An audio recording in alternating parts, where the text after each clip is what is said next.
200 Marines stood in perfect dress blues, ready to cut the birthday cake with a ceremonial sword, when the ceiling of the ballroom cracked open like an egg. Nobody in that room had trained for this. Nobody in the galaxy had trained for this. Because in the next 10 seconds, an alien invasion fleet was about to learn the one lesson every enemy of the Marine Corps eventually learns the hard way. If you smash a formal military ceremony, you do not get scared humans. You get humans in their sharpest uniforms, holding real swords, and already annoyed about their evening. Stick around, hit that like button, subscribe if you want more of this madness, and drop a comment telling me where you are watching from. Because this story is about to move fast, and you do not want to miss a second of it. Camp Hearthstone sat quiet under a clear November sky, and for one night a year, the base stopped looking like a battlefield and started looking like a wedding nobody wanted to admit they enjoyed. The Marine Corps Birthday Ball was the one event where drill instructors put down their clipboards, corporals ironed creases sharp enough to cut paper, and even the meanest gunnery sergeant on base allowed himself one dance with his wife before pretending it never happened.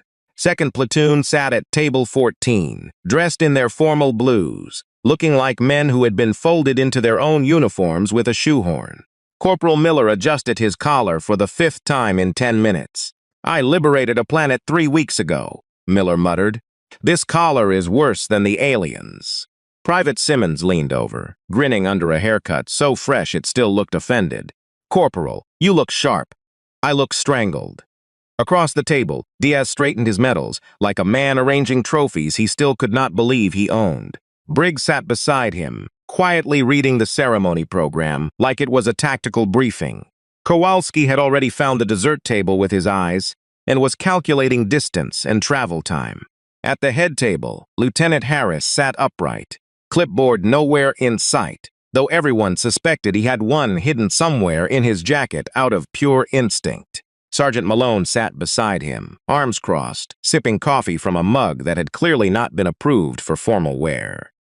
The ceremony began the way it always did.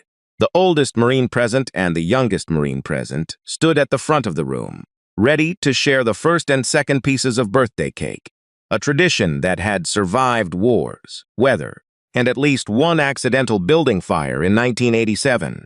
A polished Mameluke sword rested across the cake table, gleaming under the lights, ceremonial, decorative, and about to become the least ceremonial object in the entire star system. Colonel Whitfield, the base commander, stepped up to the podium. He was the kind of man who looked like he had been carved out of granite and then handed a dress uniform as an afterthought. His voice carried across the room with the calm authority of someone who had given this same speech a dozen times and meant every word a little more each year. 251 years, Whitfield said. 251 years of Marines showing up when nobody else would. The room applauded. Miller clapped along, already thinking about how fast he could loosen his collar the second the lights dimmed for the toast. Then the lights did dim, but not for the toast. They flickered first, a small stutter that most people in the room dismissed as an electrical hiccup. Malone did not dismiss it. His eyes moved to the ceiling before anyone else's did, tracking a low hum that had no business existing inside a ballroom. "Harris," Malone said quietly, not moving his head. "You feel that?" Harris frowned. "Feel what?" The chandeliers rattled.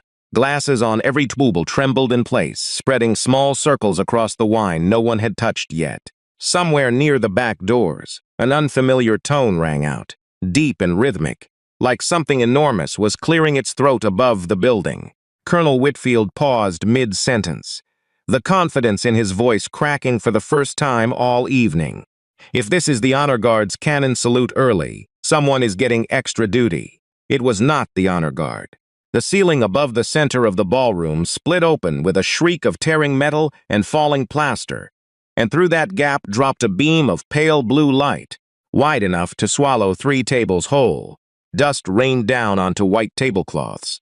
Somewhere, a string quartet's cello let out one confused, dying note before the musician dropped his bow entirely. For one long second, nobody in dress blues moved. Then a shape descended through the light, armored, tall, and unmistakably not human.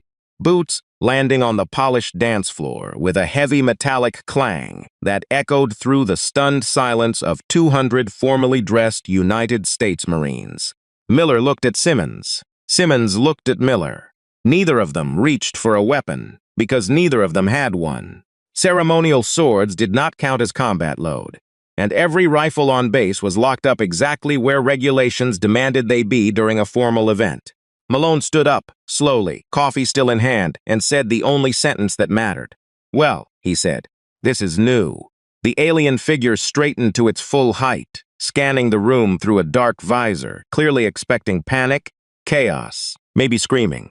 Instead, it found 200 men and women in dress uniforms staring back at it, with the specific, deeply personal annoyance of people whose one night off had just been ruined. Then, from somewhere near the back of the room, a voice broke the silence. "Sir," Kowalski said, cake fork still in hand, "do we still get dessert first?" Nobody laughed. Nobody moved. And high above the ballroom, through the torn ceiling, the shape of a second ship began to descend into view. The alien commander's translator crackled to life, its voice low and mechanical, echoing off the marble floor of the ballroom. Ceremonial gathering detected. Weapons minimal. Resistance unlikely. Malone set his coffee down on the table with the careful precision of a man who had decided something important. "Somebody go tell that thing it just insulted 200 Marines." Colonel Whitfield stepped down from the podium, his voice steady despite the chaos above him. "This is a private event. You have 3 seconds to explain yourselves before things get significantly worse for you." The alien tilted its head, clearly running the words through translation. "Threat assessment error. Correcting." More shapes dropped through the widening hole in the ceiling. 6, then 10. Armored troopers in dark plating that matched the description every veteran in that room had heard before during briefings on the Jakari Dominion. Word spread through the tables in urgent whispers. "That's Jakari armor," Briggs said, gripping the edge of the table. "They followed us home," Diaz muttered. "They actually followed us home." Hafris, still without his clipboard, straightened his jacket and stepped forward with the kind of instinct that no manual ever fully explained. "This is a formal military ceremony," he announced. "You are currently trespassing on a United States Marine Corps installation." The lead Jakari trooper studied him. "Human, you wear ceremonial plumage. You are not combat ready." Harris blinked. "This is a dress uniform. You carry no weapon. I carry a ceremonial sword." The trooper's visor flickered, processing. "Decorative, non-threatening." From table 14, Miller stood up, jaw tight, eyeing the untouched Mameluke sword still resting on the cake table only a few feet away. He had spent the last 3 weeks disabling an entire occupation grid with an alien plumbing tool. He was not about to be told a Marine sword was decorative. "Careful," Malone said under his breath, though there was the faintest hint of a smile behind the warning. Kowalski, meanwhile, had quietly slid 2 steps closer to the dessert table, eyeing both the cake and the nearest exit with equal seriousness. The Jakari commander raised a weapon, a long emitter rifle that hummed with charging energy, and pointed it directly at Colonel Whitfield. "You will identify yourselves as Dominion property or be neutralized." Whitfield did not flinch. "I am the commanding officer of this installation, and you have exactly 1 more sentence before I stop being polite." The rifle's charge grew louder. That was the exact moment Miller moved. He crossed the distance to the cake table in 3 fast steps, grabbed the ceremonial sword by its polished hilt, and swung it upward in 1 clean motion, knocking the rifle barrel skyward just as it fired. The blast tore through the ballroom ceiling instead of the colonel, showering sparks and plaster across nearby tables. Screams erupted, chairs scraped back, and 200 formally dressed Marines finally did what training told them to do even without weapons in hand. They moved. Diaz grabbed a serving tray and slammed it into the nearest trooper's helmet like a cymbal crash. Briggs tackled another trooper into the chocolate fountain, sending warm brown syrup spraying across white tablecloths and dark Jakari armor alike. Simmons grabbed 2 chairs and held them like a lion tamer, herding confused guests toward the side exits. Malone, still holding his coffee mug in 1 hand, calmly threw the scalding contents directly into the visor of the nearest Jakari soldier. who staggered backward, clutching his face and making a sound that translated roughly into several very unhappy syllables. "Command grade," Malone said simply, setting the empty mug down like he had just finished a routine morning briefing. Colonel Whitfield straightened his jacket, unbothered by the chaos, and turned to face the shocked Yakari commander directly. "You picked the wrong ballroom." The commander raised his rifle again, but Miller was already moving, sword raised, boots sliding across a dance floor slick with spilled champagne and chocolate syrup, closing the distance before the enemy could fire a second shot. Miller crossed the last few feet at a dead sprint, the ceremonial sword catching the light of the shattered chandeliers above him. The Jakari commander barely had time to shift his aim before Miller's shoulder slammed into his chest plate, driving him backward into an overturned table. The rifle clattered away, sliding beneath a row of collapsed chairs. "You picked the wrong cake," Miller said. Around them, the ballroom had turned into something between a battlefield and the world's strangest bar fight. Diaz ducked a plasma blast that scorched a hole clean through a floral centerpiece, then answered by flipping an entire dessert table onto two advancing troopers, burying them under a landslide of cupcakes and shattered glass bowls. "That is for insulting my dress shoes," Diaz shouted. Briggs, still soaked head to toe in chocolate fountain syrup, had picked up a serving tray shield in each hand and was using them to deflect blaster fire with the calm focus of a man who had clearly decided this was now a completely normal Tuesday. Every impact sent a small shower of sparks and chocolate droplets into the air.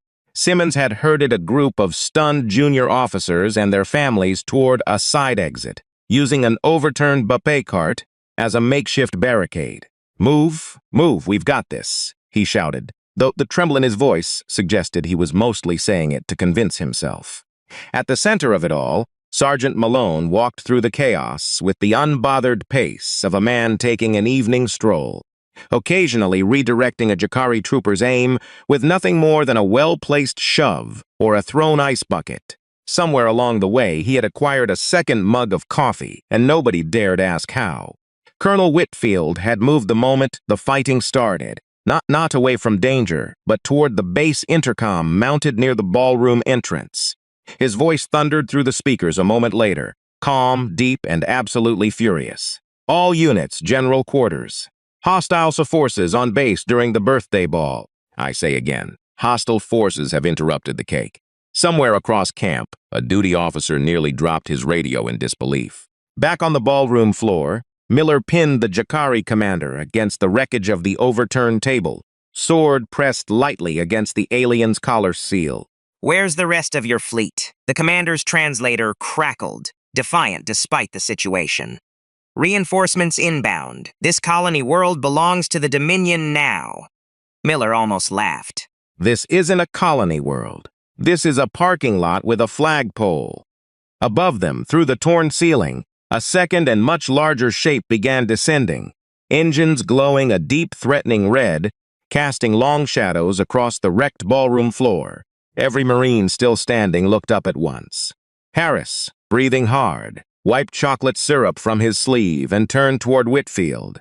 "Sir, that's not a scout ship." "No," Whitfield said grimly, watching the shadow grow larger through the gap in the ceiling. "That is a boarding cruiser."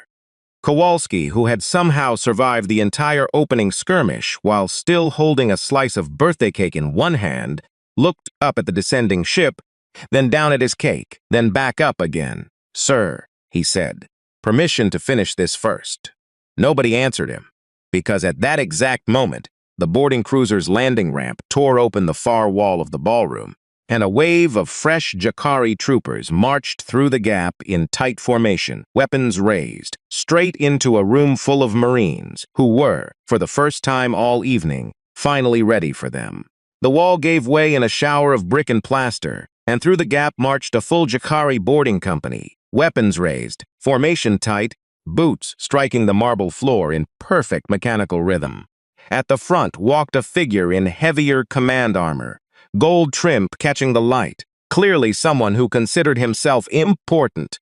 Colonel Whitfield stepped forward to meet him, jacket still buttoned, expression unreadable. "You have some nerve interrupting a Marine Corps birthday." The Jakari officer's translator responded with cold precision. This world falls under Dominion reclamation. Surrender your forces. Behind Whitfield, 2nd Platoon fanned out across what remained of the ballroom floor, using overturned tables as cover, chairs as improvised barricades, and in Kowalski's case, an entire dessert cart as a rolling shield.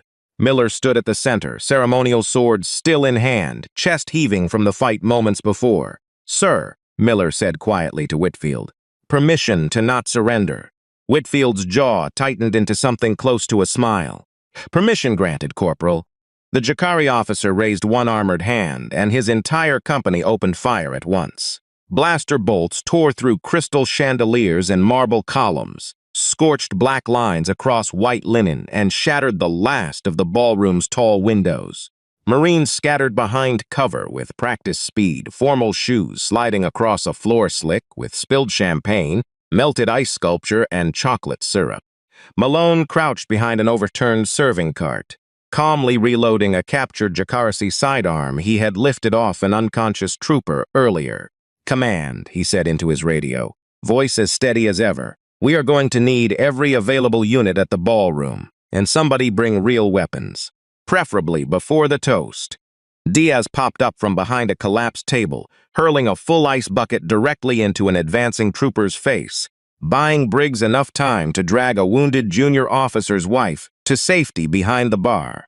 Simmons, out of better options, had grabbed a fire extinguisher from the kitchen entrance and was using it like an improvised weapon, blasting freezing white spray directly into the visors of two confused Jakari soldiers. "It burns," one of them shouted through his translator, stumbling blindly into a wall. "It's carbon dioxide," Simmons yelled back. "It does not burn. You're just bad at this."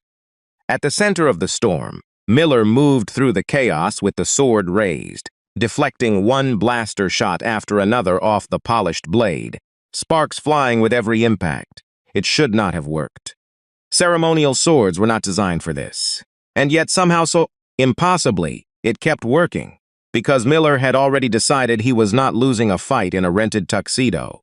The Jakari officer watched the chaos unfold with visible disbelief, his perfectly disciplined boarding company being dismantled piece by piece by men in formal jackets and shushin shoes. He raised his weapon toward Whitfield directly, done negotiating. "Enough," the officer barked. "The commanding officer dies first."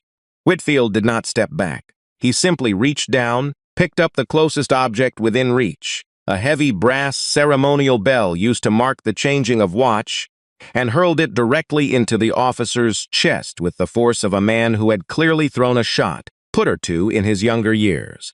The officer staggered backward, armor denting under the impact, weapon firing wildly into the ceiling instead of at the colonel. Miller seized the opening instantly, closing the distance and driving the flat of the sword hard into the back of the officer's knee joint, dropping him to the marble floor with a heavy metallic thud. For one breathless moment, the entire ballroom seemed to hold still. The boarding company frozen at the sight of their commanding officer face down on a dance floor, defeated not by starfighters or heavy artillery, but by a birthday bell and a ceremonial sword. Then, from somewhere above the ballroom, through the gaping hole in the ceiling, a deep and unmistakable engine roar began to build, growing louder with every passing second. And every Marine still standing looked up in unified dread at exactly what was coming down next. The roar above the ballroom did not belong to another Jakari ship. It belonged to something far louder, far heavier, and unmistakably familiar to anyone who had served with 2nd Platoon over the last several weeks. Through the torn ceiling, a hulking shape descended, engines glowing warm orange instead of hostile red, landing struts extending as it settled onto the shattered remains of the dance floor, with a controlled, almost gentle touch that felt strangely polite for something the size of a small building. Diaz's face lit up first. "Is that Big Deborah?" Briggs finished, grinning through a face streaked with chocolate syrup and plaster dust. The captured Dominion transport's side hatch dropped open, and a voice crackled through its external speakers, warm, proud, and completely unbothered by the fact that it had just crashed a formal military ceremony through the roof. "Big Deborah requests permission to assist." the ship announced.